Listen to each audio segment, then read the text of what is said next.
jeg monterte sammen denne kompressoren, så hadde jeg litt problemer med å få strammet reimen. Jeg fikk ikke motoren langt nok ut med håndmakt.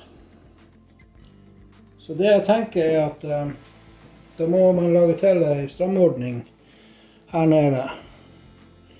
Et par bolter så man kan skru motoren bortover, rett og slett. Bare skyve den bortover.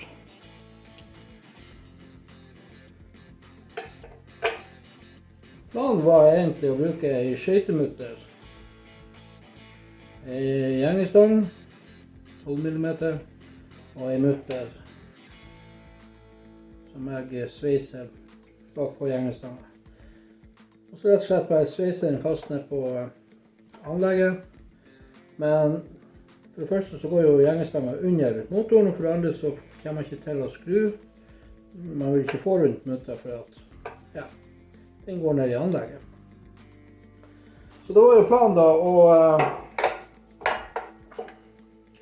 ta denne biten med stål, kappe av her, og så da sveise den mutteren på stålet. Men den kommer for lågt, slik at man får ikke dyttet på motoren. Så da må man supplere med litt ekstra stål. Og på den måten så får man da mutteret her fri, og man kommer akkurat i rett høyde. Jeg hadde først tenkt å sveise stålet fast i anlegget, eventuelt mutteret fast i anlegget.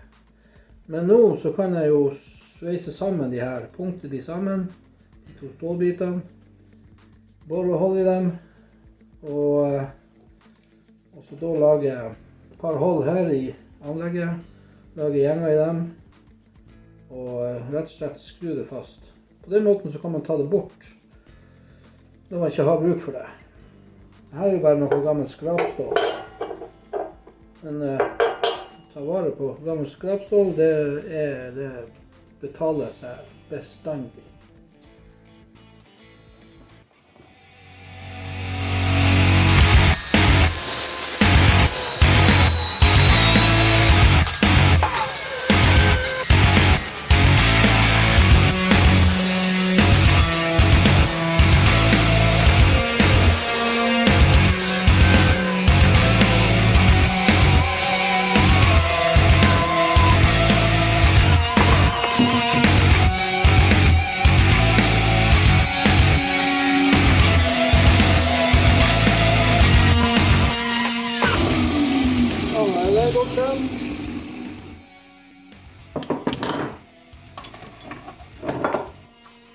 Og så er det liksom sånn.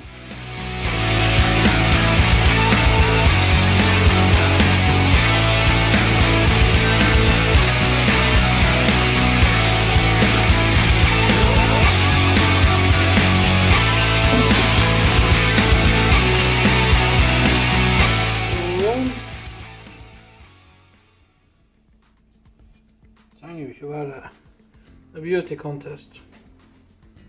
Men jeg skal få tatt bort rust og maling og alt sånt. Sånn.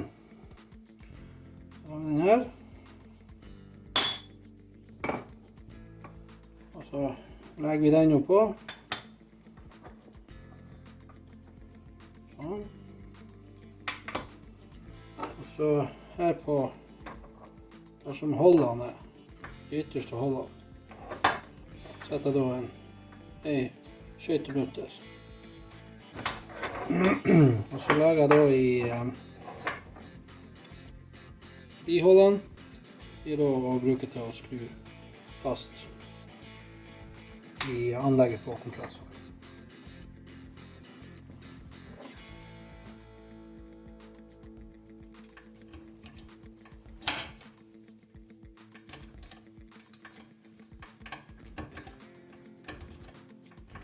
Kjørnerne fra Biltema. Jeg vet inte helt vad jag ska säga. Funkar inte. Sån. Då borrar vi. Ja.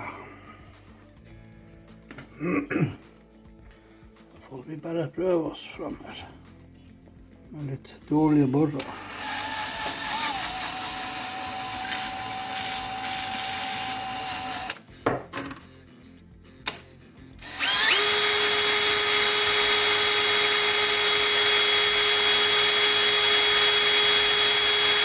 Åh, herregud. Ja, prøver vi videre.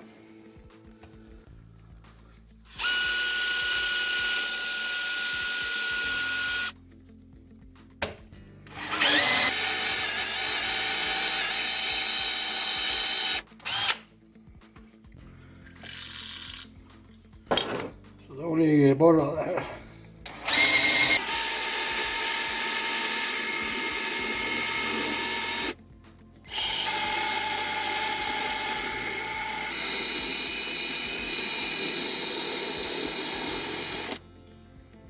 Store verden, altså.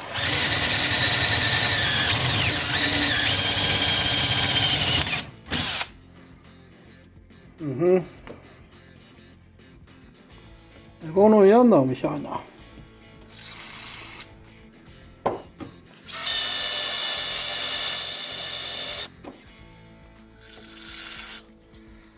Det går ikke akkurat fort, men...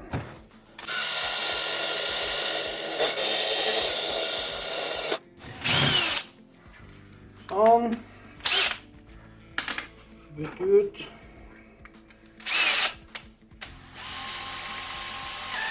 Og opp til 8,5. Skal vi se.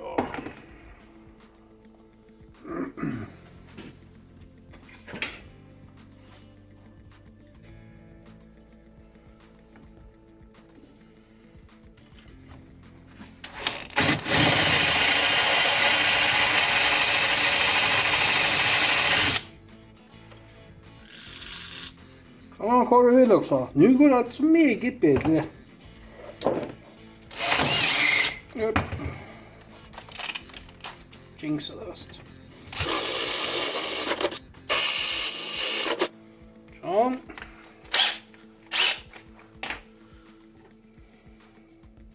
Skal vi gjøre her 8,5.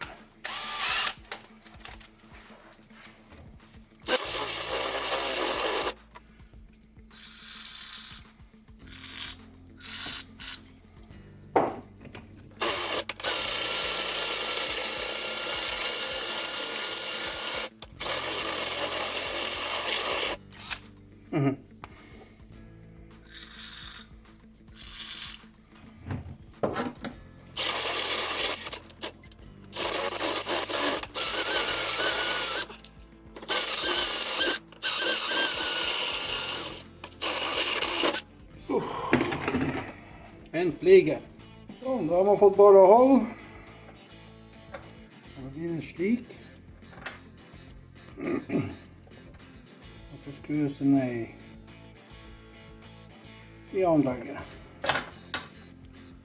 Sånn er planen at det skal ses ut.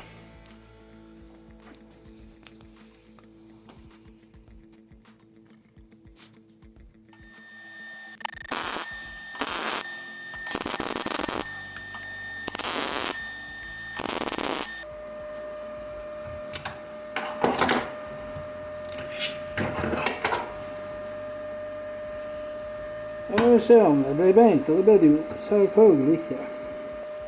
Men det går an å justere.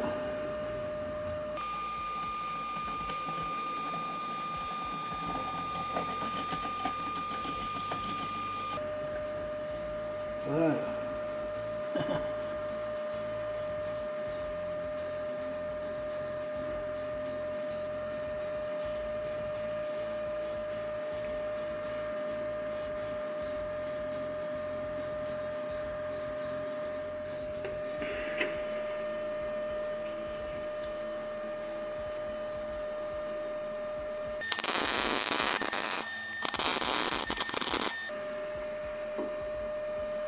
Satan er dårlig å sveise. Det får gå. Det skal ikke være noe beauty contest. Ja, det ser noe høvelig beint ut. Nå skal jo sies at alt er jo faktisk relativt. Noe sveiser er jeg ikke.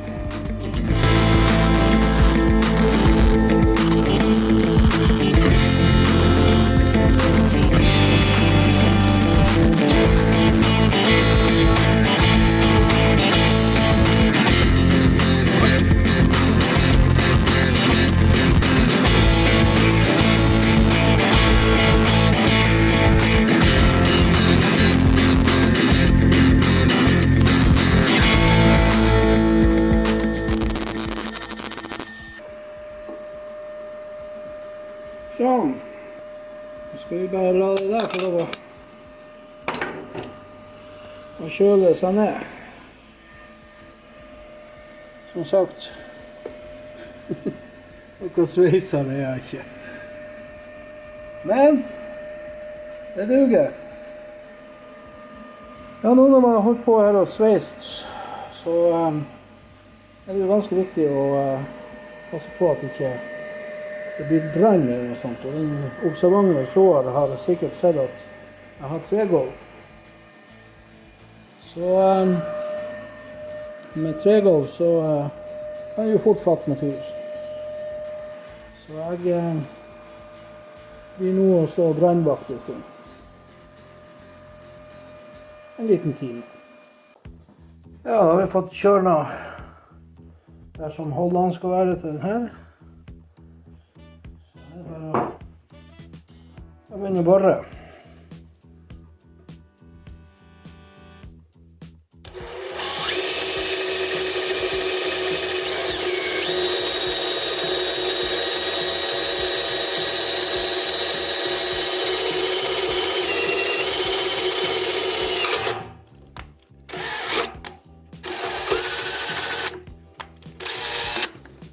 Sånn, det var 3 millimeter.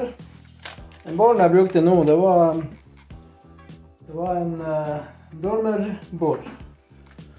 Og det her, det er Biltema.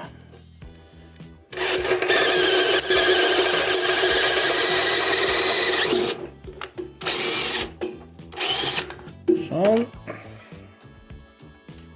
Og da tror jeg vi skal gå opp. Jeg skal bruke M8 1,25 som bolt med 1,25 gjengestigning. Den skal egentlig ha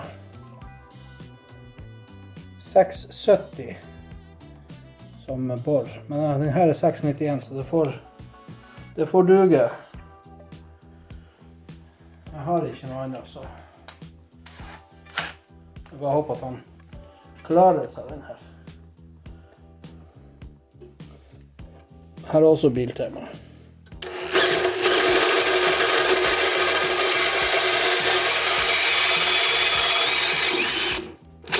Sånn. Skal bare få gjort rent her, så skal vi begynne å lage gjenger. Det har vi ikke.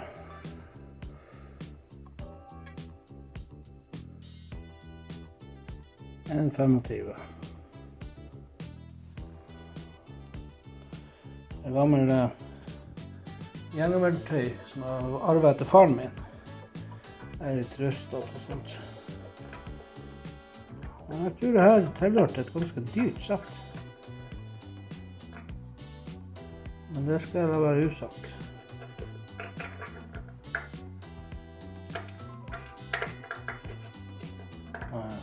Kjoksen der er dårlig.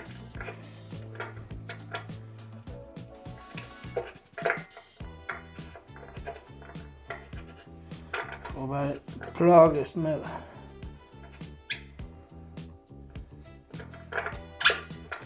Og det ser ut som vi blir plages med det.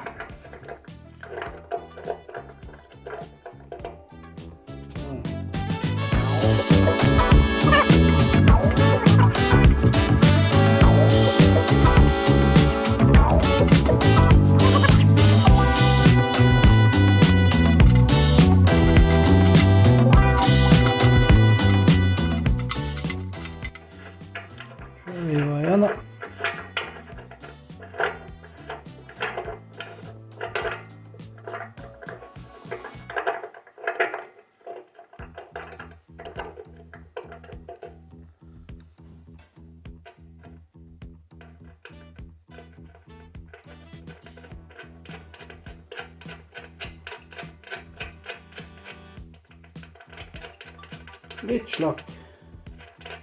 Men det må nå gå. Jeg skal jo bare holde lite grann trykk på. Ja, en liten douche.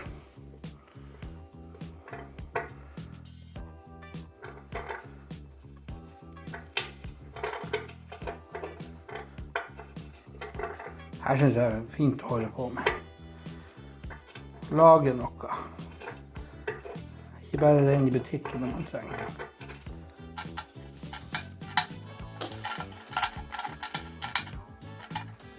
Klart det tar jo litt lengre tid å spekulere og lage de her tingene og prøve å få det til å passe, men det er så mye mer tilfredsstillende når man har laget det selv.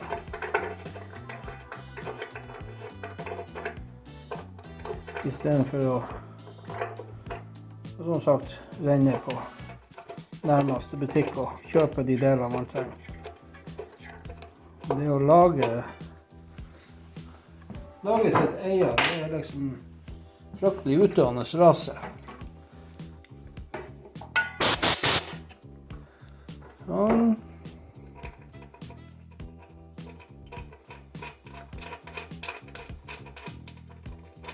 Utrolig hva 2000 deler har å si. Men her får man jo på plass.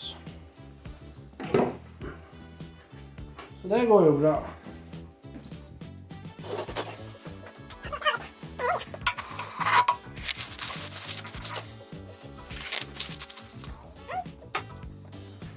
Vi ser om vi får pusle ihop det her.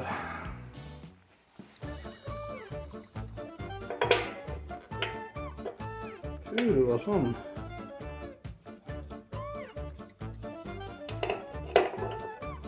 Og sånn.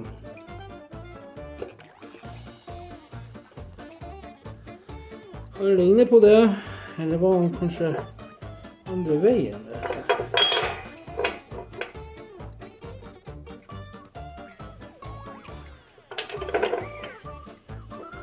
Den er alt for petimeter. Nei, den veien var det ikke. Det er kanskje sånn.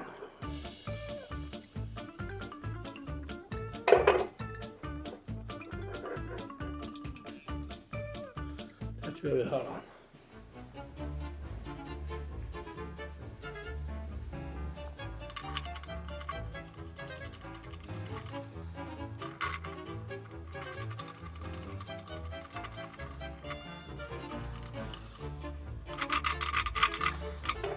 Så er hele ideen at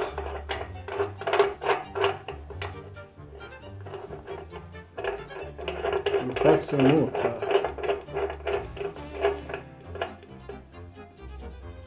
Sånn er planen. Det er bare å løsne boltene her nede. Så, og på andre siden så er det bare å justere den. På den måten så får man også rett vinkel på motoren, slik at de to drivhjulene er rett overfor hverandre. At man ikke får skjevslitasje også. Så det er jo en fordel der også. Som dere ser, den sveiseren jeg ikke er, det tar jeg igjen på sleeping. Så her ble jo sleeping beauty. Yes! Da er vi klar til å bare få litt runding og lakk på det.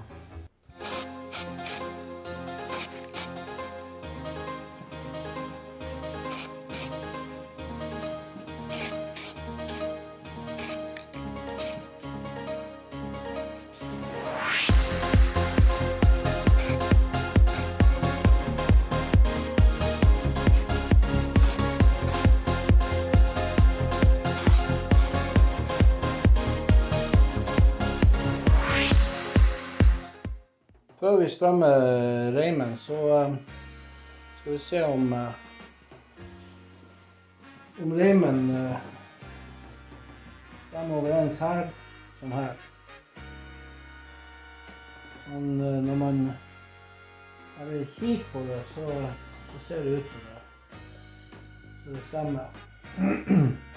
Men for å finne ut av det, så kan vi, her skulle egentlig vært en rettholdt eller noe sånt, men vi legger da rettholten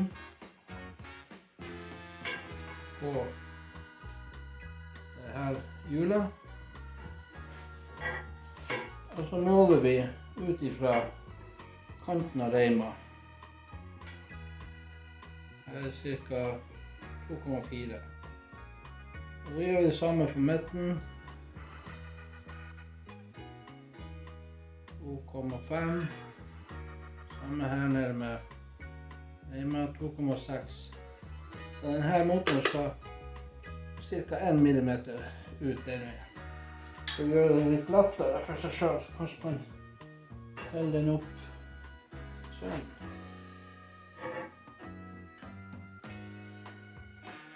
En centimeter, 1,1, 1,3. Så vi tar den litt ut. Sånn, da er den justert litt ut. Da tar man ut de her settskruene her. Sett en settskru der. Og så skrur man den inn til at den, så bossen inni her løsner. Og så kan du justere da. Sånn, da har jeg fått justert. Jeg måtte faktisk justere bossen helt ut. Jeg måtte i tillegg dra motoren litt ut. Hele motoren. Men nå tror jeg vi er i mål. Nå har vi mye mindre mål her. Vi er på 7. 0,6. Så vi lar den gå. Nå er det bare å få stramme opp det her. Mange vil nok si at ja, men hvorfor ikke bare bruke en trekloss imellom og hil og så få stramme det? Ja da. Men det er gøy å lage noe også. Det gjør du helt sikkert. Her er løssa på alle 4 boltene.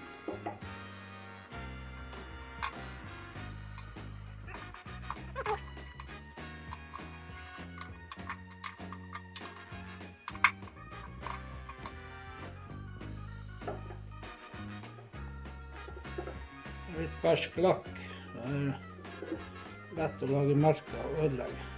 Men det gjør ikke.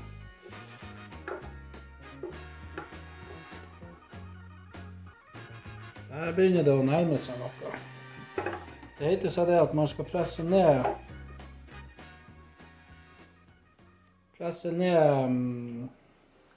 reima på midten med ca. 2 kilo stykk, og da skal det være maks halv tomme slakk. Så da skal vi måle. Da tar vi utgangspunkt i 1 tomme. Det er ca. 2. Så han er innenfor. Jeg tror vi lar han være der, og så tester vi. Så tester vi.